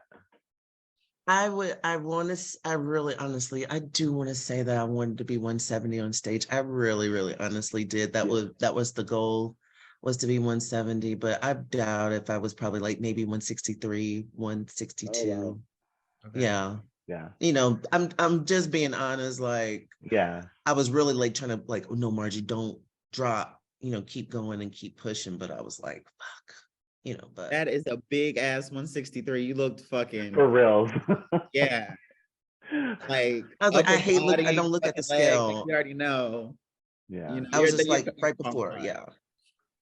I was kind of nervous after the cruise that I was kind of like, because they didn't really have a lot of fats that I could eat. Mm-hmm. So I was like kind of protein strong on the cruise and everything else, but it was like, let me just make sure I can kind of feed into the last part of the show. So but I was like, yeah. Oh wait, you did a cruise before the Olympia? What? You did the cruise before the Olympia? Yeah, it was great. Yeah. Oh, let me find out. Yeah. I saw that. I was like, damn, man, that's some serious dedication. Well, I mean, it was easy because I was looking good. You know, you were looking great. Really easy. Yeah. I mean, it's like they have seafood and everything else, and you know, they don't do a lot of creams, but it was like sushi and sashimi and things like that. So it was like roast chicken. I mean, it's just fair. I'm a high in protein, high fat competitor, so I don't do any carbs, so I can do all that shit. So it wasn't really eat out that way. Definitely easier to eat out that way. Yeah. Do you eat out that way when you eat out? When I eat out, I'm eating out. So I'm eating whatever I fucking want. What's your favorite restaurant? What? What's your favorite restaurant here? Honestly, I haven't explored much here. So I'm gonna have to have you take me somewhere gourmet and awesome, because I am like such a naive food eater, you know. I haven't explored much in that sense. No, the time I saw Margie with a big like fish, I think it was like the fried fish or lobster on her plate, I was like, see, this fish fried sea brain. Right. I'm like, I don't want my fish's eyes looking back at me. She can have it. She can have it. I'm telling you, me and Hakeem shared that was so good. It looked like it. I believe. What restaurant? So good. I was like, number one, that was like, I'm not sure if I had anything fried in a couple of years. Oh, and I went back the next week and had that bitch again. That shit was not good. Where was that at? What a restaurant? It was at the Conrad, the Saint Laurel or something like that. It's the restaurant at the Conrad. Okay. Interesting. In LA. So yeah. Cool beans. So fried food and pineapple upside down cake. What about you, Chels? I love me a burger. I love burgers. It's like, especially after when you compete and you know you want something that you're gonna enjoy. Because the last thing that I want after I get off stage and I go eat somewhere is something that disappoints me. So I always stick with something tried and true. So I always get myself a burger and fries, and I'm never disappointed. What kind of burger? And from where? So after Rising Phoenix, so I love Fatburger, and there was a Fatburger right there. So I was like, we are going to Fatburger, and I was so happy. I love my bacon cheeseburgers, like, you know, I love my fries, and I was super content. Fatburger is like my cheat. A burger's my cheat though, so I get that during prep. Yeah. The bacon burger from Cheesecake Factory is the only burger that I'll eat. Oh my God. I love that one too. That's the only one that I need. Bacon burger. Yeah, medium rare. So you know what? I'm sort of like Margie. Like Trey gives me burgers through the prep, so we know how that's going to affect the body, and you know, so I get burgers through the prep. I'm not a big pasta person, although I think my favorite, or the key, I don't want to say key. My mind might have been changed last year at the Chicago Pro, especially having won the Chicago, because Margie recommended, instead of going and getting the burger and fries that I was supposed to have for like my refeed, she was like, "Bitch, you need to go get some pasta with some shrimp and some butter, garlic sauce." And I did that. I went to Maggiano's and I had the bruschetta, right? Yes, very important to have that. Oh my God. And I had this like salmon pasta with like it was this butter cream sauce. It was amazing. And I think it had the best impact on my body because like it was the bread, it was the sodium, it was the pasta. And I'm not a big pasta person, but like that hit the spot. It was the fat from the salmon and you know the butter cream sauce. And I think I still stayed sharp and tight going into the show the next morning because you know I took you get so lean that you get into this mindset that you're supposed to still keep dieting when you're actually supposed to be giving your body what it needs and your body gets happy. So you have to be a little bit, you definitely have to be a little bit less conservative, right? You have to know that you're lean and get to that. That's why I do my body fat. Do you do your body fat test? I did it. So you have to know. So you can know then. Yeah. Huh? I did it last year. So 2020, 2021, I didn't know. I was like, I never tested it. Like I never went through a process to test it. I would like do my calipers and, you know, that gives you a roundabout figure. But last year was the first year when I was in Tampa that they did the Dexa scan on me. And I was quite surprised by my body fat, but understanding that and knowing that information, that's really integral. You know what I mean? So that was the first time I ever really I like to get those every month while I'm in prep. Here in Vegas, it's a little more expensive than it was in San Diego, but it helps keep me like focused on the goal. Like, okay, lower body fat. Oh, cool. My muscle mass went up a little bit, or hey, it went down a little bit. You know, it helps me keep track of those things really well. So I really like getting Dexa scans.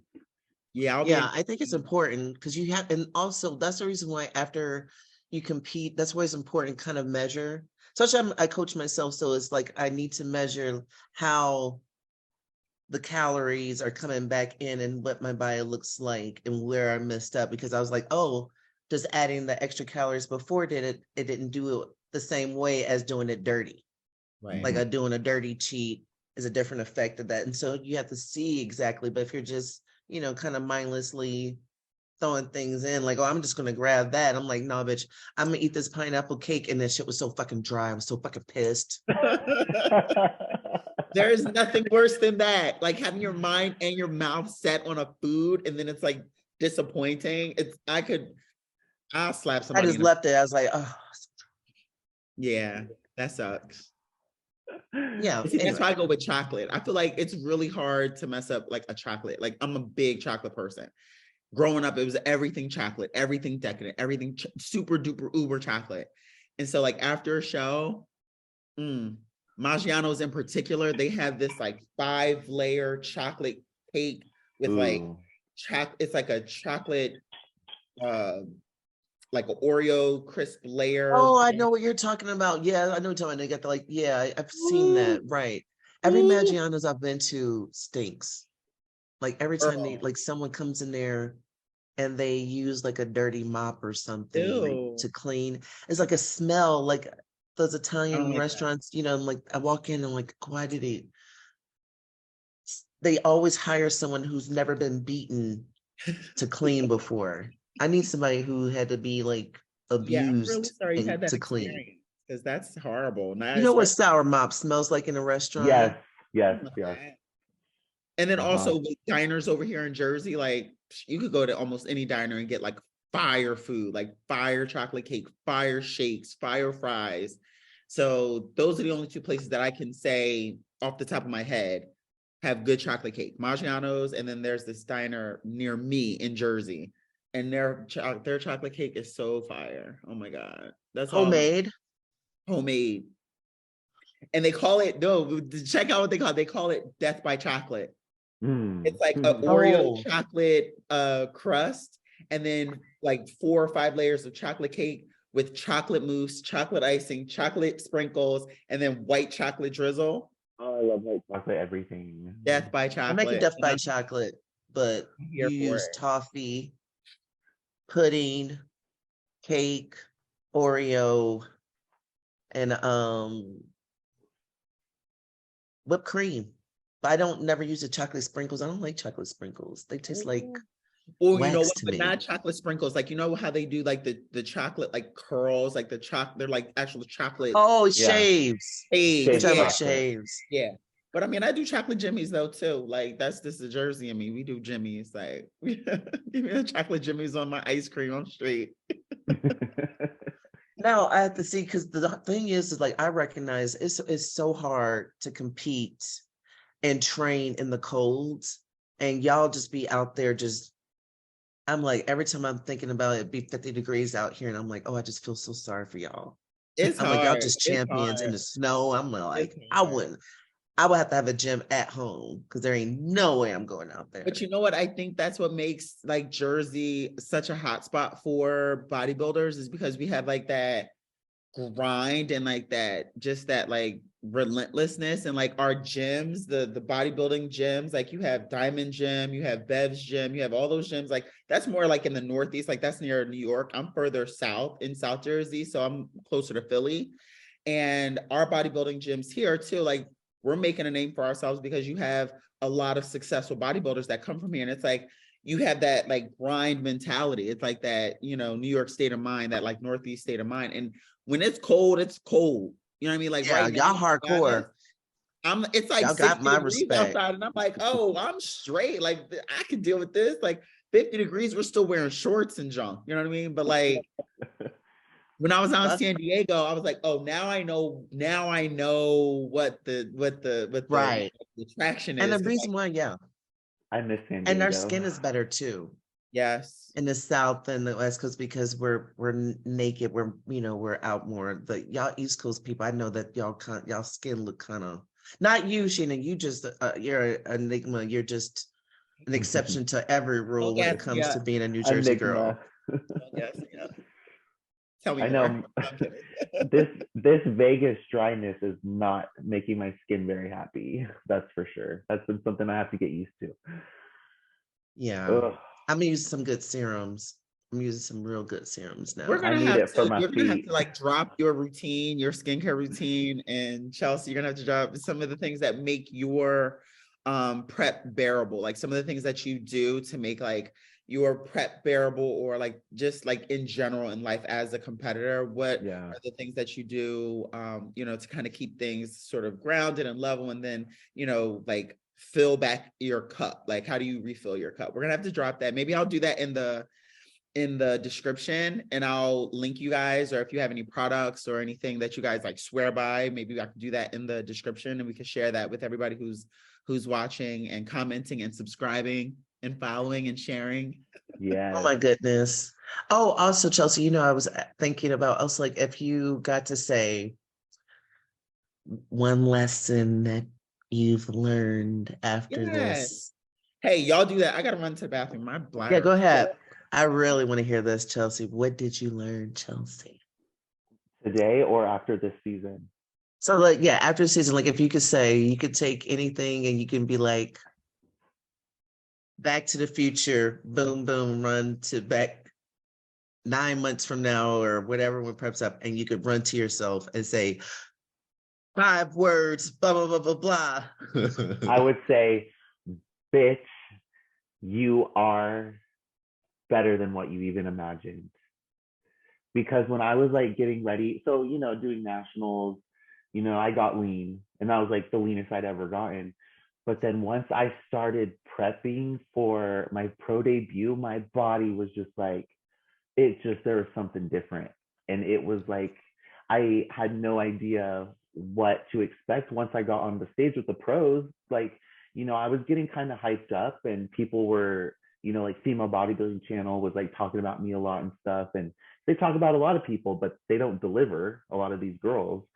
So, you know, going up for my pro debut, and even like at the Olympia, when they called me out for second call outs, I was like, oh my fucking God, is this real? Because like, I didn't get to look at myself before getting on stage for prejudging, because I almost missed prejudging.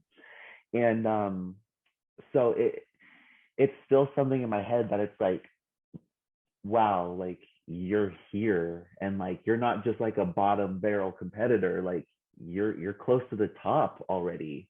And so that's like what kind of, it still doesn't feel real. Even a month later after the Olympia, I'm still like, holy shit, yeah, like 9th place, that's fucking crazy.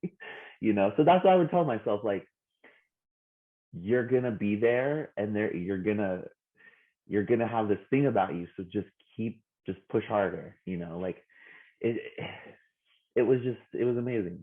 I don't know about that, Chelsea. What? You know, because my first Olympia, and was the last Olympia, I got 9th place, and then after that I won the championship. Mm-hmm.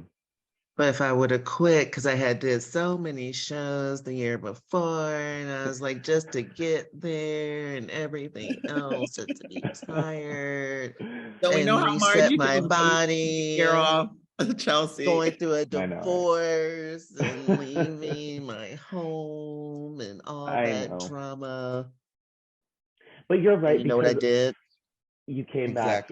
Exactly. And but that's the thing too that I've been also weighing is, I don't want to get off of this train, you know, this Chelsea Dion train. I'm finally like in the bodybuilding scene, and I really don't want to step back. So my goal this year, while I was taking time off, was to try to put out as much content and stuff as possible, you know. Let me get one thing for you. I want to show you something really quick. Yeah. I'm trying to see this outfit she got on. I know.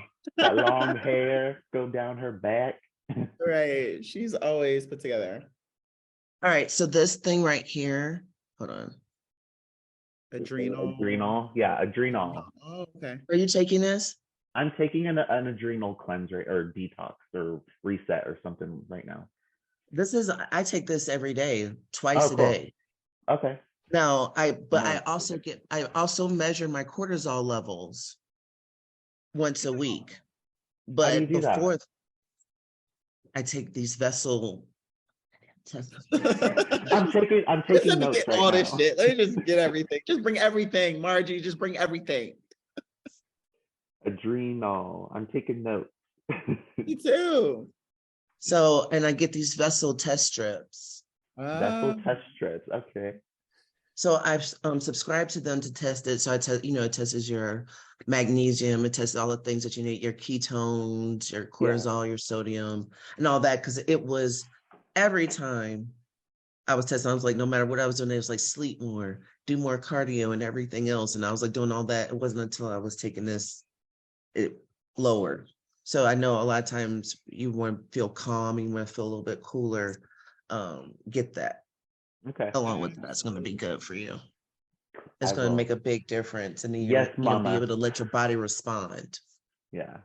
Listen, the way it needs to. That's so accurate, because after Savannah, I like did a deep dive into stress reducing supplements, and then just things that I could be doing to sort of refill my body. And there's one thing that I can say, I feel so silly for underestimating it, but like glutamine was like a big thing for me. So like I would always be like, oh, everybody says take a scoop of glutamine after your workout, or in the morning before your cardio or whatever. And I was like, take it or leave it. I wasn't really treating it seriously. Yeah. Right. And I realized that was one thing that I wasn't taking consistently. I wasn't taking like my magnesium, like my ZMA. It was like zinc, magnesium, and I forget the other supplement or whatever. Calcium, magnesium, Z. That's what it is. So the calcium. Okay, yeah, right, yeah. And then like all of these things that like we have to understand that as bodybuilders or physique competitors, whatever you're doing as an athlete, when you're training consistently, your body is losing so many of these nutrients and so many of these vitamins, and they're not easily replaceable or replenishable unless you're also taking them at, you know, a higher rate too. So I started reincorporating like the glutamine. I started reincorporating the magnesium. I started reincorporating there's a mushroom supplement, not magic mushrooms, like not psilocybin. I know you're talking about, yeah. But it's a mushroom supplement that helps with like your energy, stress. Cordyceps. Girl, when I tell you my body started responding like it was fresh out the gates, when I was being really stringent and very dedicated to treating my body, you know, and respecting my body for all the work that it's been putting out, it started responding. And I was like, oh my God, I wish I had been more. I bet. Yeah. It looked good, girl. Let me tell you something. Them fucking that glute hamstring tie-in don't come with a stressed out body, bitch. That shit was looking fabulous. So, I mean, I'm just telling you, I think that it's just really important to try to get those cortisol levels down, and your body's going to respond, Chelsea. And I think you're just going to try to take those things, take each day as it comes. You don't owe anybody a motherfucking thing but yourself, but you do owe yourself this opportunity. Absolutely. Yeah. You know, 100%. You ain't got a bunch of kids running around grabbed on your titties and everything else, girl. Seize the opportunity, seize the day, bitch, you know. Yeah. I was thinking about also, you know, the thing is that because of who you are, you have to be able to be willing to ask for help and collaboration time and things like that. Like sometimes you just want to walk down the goddamn Las Vegas Strip, you know, in some heels and in your thong, you know, I'll come down there and videotape you. So those things are just like, you have to be able to say, you know, we're strong women. I'll hop on a plane. I already invited you to get your stuff done, man. We'll take you to our injection place, everything. Nice and warm. Exactly. Nice warm time. I'm not playing this year. Last year, like I said, it was a year of lessons learned. I'm taking it like that. You know what I mean? I'm not taking any L's. Like, I mean, I'm okay with my placings, but obviously I wanted to get to the Olympia. But I think, like Margie mentioned, sometimes you have to kind of, you know, go through it in order to experience that trial or that tribulation and learn that lesson from that experience. So I definitely learned a lot, and I'm not going to let this year go by only solely focused on competition, right? Like I have the plan needs to be set for monetary value. Right. We have to increase our, you know, our exposure and, you know, continue to monetize in ways outside of just focused on these, like one point in time, this one day out of a month. One day, 30 seconds, and then they want to tell you that, oh, you got to stream it. Oh no, we got to do this. Like we don't own our own bodies. Okay, it has to have your name on it. It has to have this and have that. Like hashtag us on some shit. That's just what I'm saying. It's just like one of those things. Like rate the value of your body by the time that you can give it the most money, and that would be the last. But if you need a competition to get that lane, then, you know, to be your source, then I would say value that time all the way around 2 weeks to a month before and after. Try to make sure that you prepare to stay on that competitive diet so you can capitalize. If you need a show, just make sure that you're gonna be on that plane for at least 6 weeks after the show is over. Because you need that money, you know, honey. Yeah. Yes. That's good advice. Yeah. So Chelsea never really answered my question. Okay, what was that? Oh, Chelsea didn't answer your question? She was just telling it. I'll just say, okay, I'll let her give a sentence. Come on, in one sentence. Let's go. If you could go back to yourself and give yourself advice, what would it be? Has to be short and sweet. 20 seconds, 10 seconds. Let's go. 10, 9. No, I'm kidding. fuck, man, that's a hard question actually. Because like, I feel like this year, like, I don't know, I just put my head down and I worked. You know what I mean? Like, I can't really look Did you back feel and present? Were you more present? Did you feel I like you was were very present? present. Yeah. And I think that Great. is because like I didn't have another job. I had to go work. Like every single day, my day revolved around, you know, living the bodybuilding lifestyle. And, you know, as I was getting leaner and stuff and seeing things I'd never seen before, because I'd never been this lean, you know, it was something that I cherished. It was like, whoa, like this is this is awesome. Like every day I'm waking up and something else looks different. So I think, you know, not necessarily like advice to give myself, but advice to give everybody else is like to enjoy the ride. Really, Yeah. like it's bodybuilding, getting ready for a show is such like an experiment almost, and it's fucking awesome if you can like just put your head down, do what you're supposed to do, and you will reap the benefits. You know, it's cool to see what you can put your body through. And I had no idea that I was gonna look this way. No idea. So you don't even know, girl. You don't even know. You don't even know. Wait till we get to have some training time together. You're gonna have I so much know. fun. I wanted to hit you up about it too, because I'm like, man, if I need to build my back, like, I want to start training with somebody to help me build up some of these areas. And so I was like, maybe I should find a trainer, like blah blah blah. And I was like, I should hit up I really think Margie. Margie's got that back. you know what? I'm going to give you the best advice. I'm going to tell you what you should do is really stretch your back before you go. Okay. Just stretch it. Stretch out those lats, stretch everything. And I'm talking about really hang, do a really good dead hang. Okay. And really feel every part of your back before you start. Because I mean, it's already mean. It's just you want a little bit more meat. You know what I'm saying? Stretch it out. Just stretch it out. More density. Okay. Yeah. That's not gonna take a year.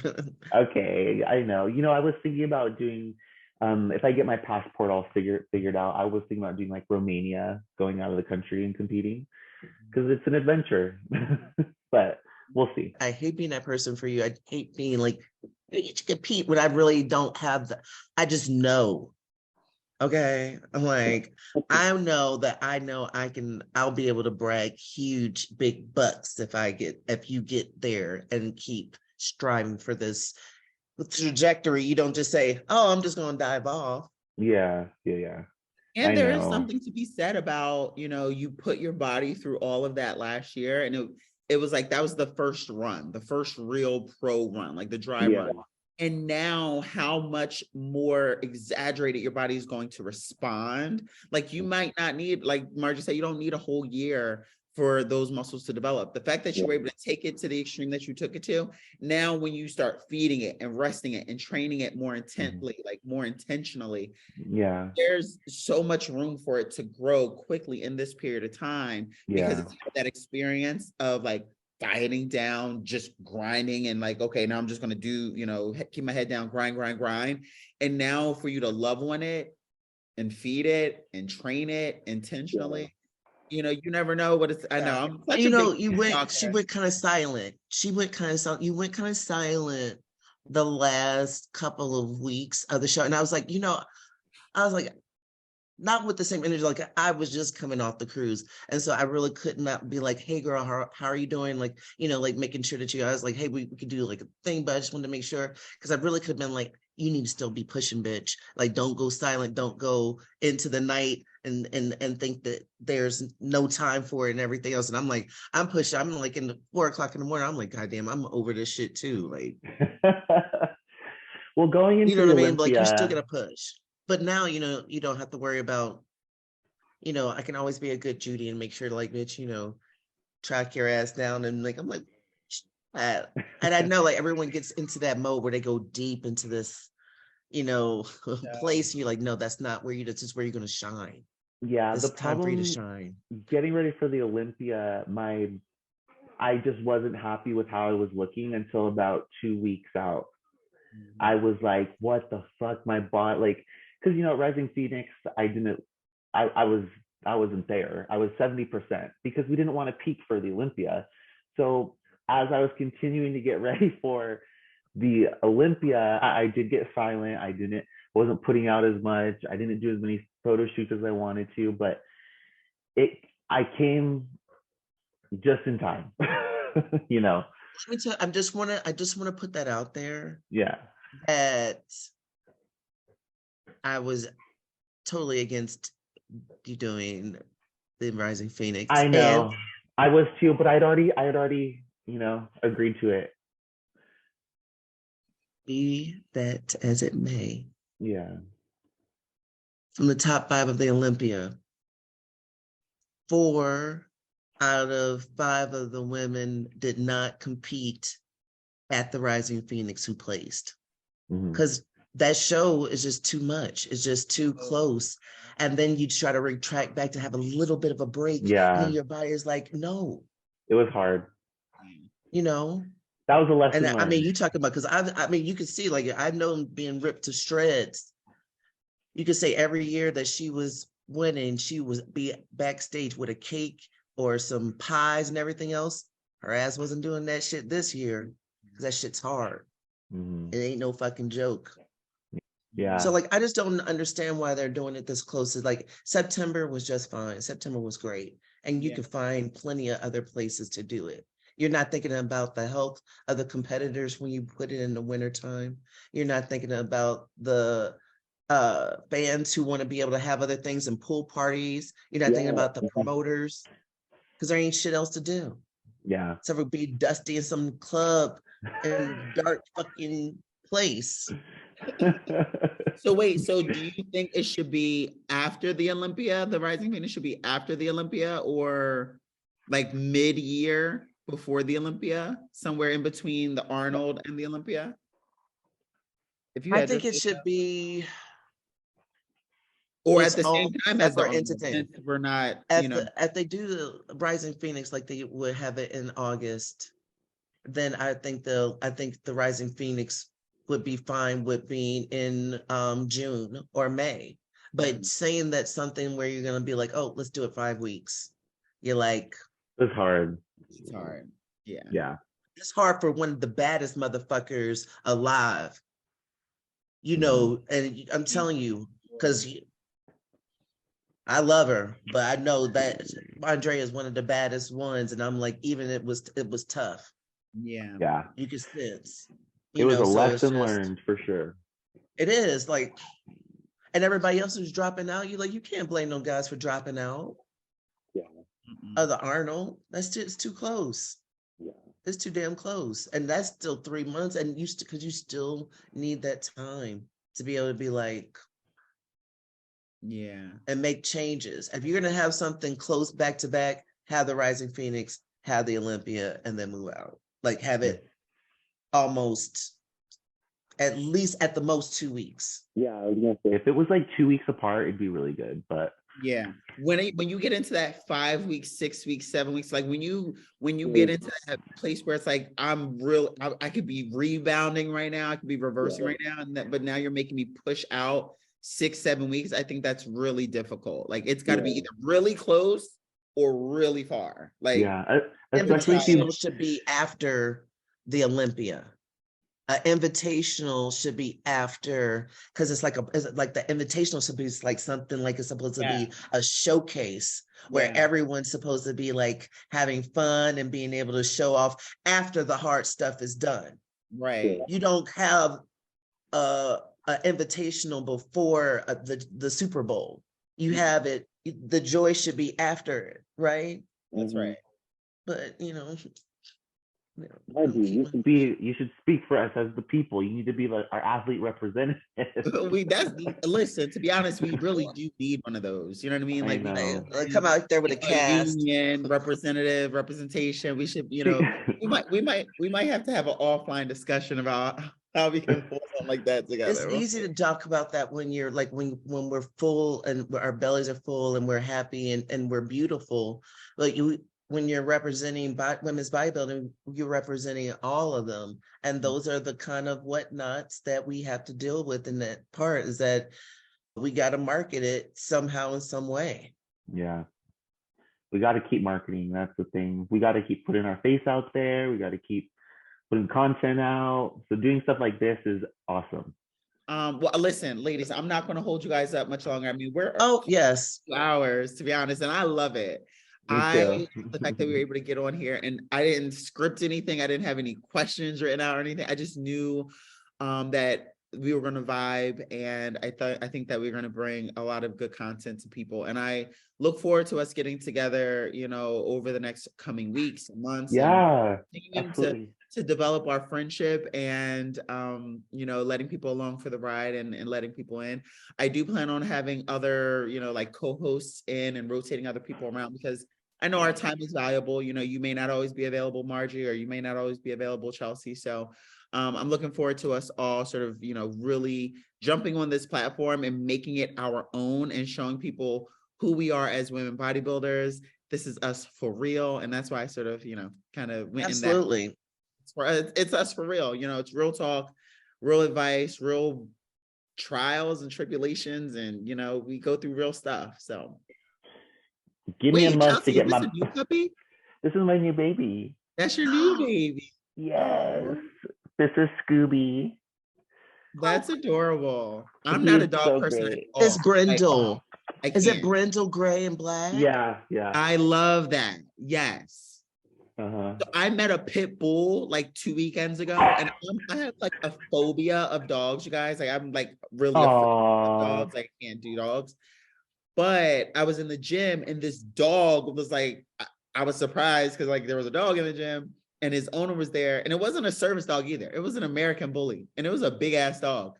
Those get big, yeah. So pretty, so gentle, so sweet. And I was like, I don't do dogs, but if I did a dog, that's the kind of dog that I'm gonna do. Because I can't do like one of those little teeny dainty dogs. I want to do like a cane corso or some shit. Like let somebody run up. Like you're so hardcore. And the hardcore, the hardest chorus of people have the tiniest of dogs. Baby. Like Craig Goliath, he's got this little teeny tiny little dog. I would lose that thing. I would sit on it. I would wind up stepping on it. I would lose that. I'd probably wind up eating it. It would be fall into one of my food bags or something. I can't do that. I remember that movie. What's that movie with the gentleman with the guys who dress in the nice suits and everything else, and they go to school and they have to make it. And the distinguished gentleman, the men of whatever, you know, with the guy, and they had to hold the little dogs. Remember, because he had to pick a dog. I've never seen that, but now I'm gonna look it up. Oh, well, now I feel bad that y'all haven't seen it. It's a spy movie. I know y'all have seen it, but at the part where they go to school and then he has to pick a puppy, and he's like, you know, he ends up picking a pug, and the pug is not vicious. Oh, that's and he thinks the pug is going to get bigger, and it's like, no, it doesn't get any bigger. Well, listen, I'm going to use that as the perfect opportunity. If anybody who's watching this, out for you guys out there, if you're watching this and you know the movie that Margie is talking about, leave it in the comment section, because I don't know what she's talking about, and she's too high to remember what she's talking about. I'm so sad right now, but anyway, it's good. But listen, girls, I know it's time for all of us to eat. I know it's time for me to eat. So thank you guys for spending your Saturday morning with me. Thanks so much for picking up the opportunity to share your experiences and advice. Margie, you know, Queen Mother, Chelsea, your sweet bubbly spirit. I love it. We're going to continue to get to know each other and do these more often.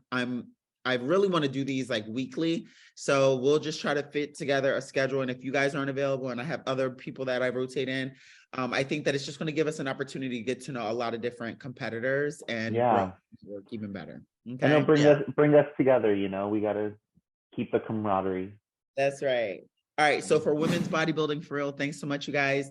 I will talk to you next time. Take care of yourselves, eat, rest, have some good sex, and we'll see you guys next time. All right. Yes. Bye.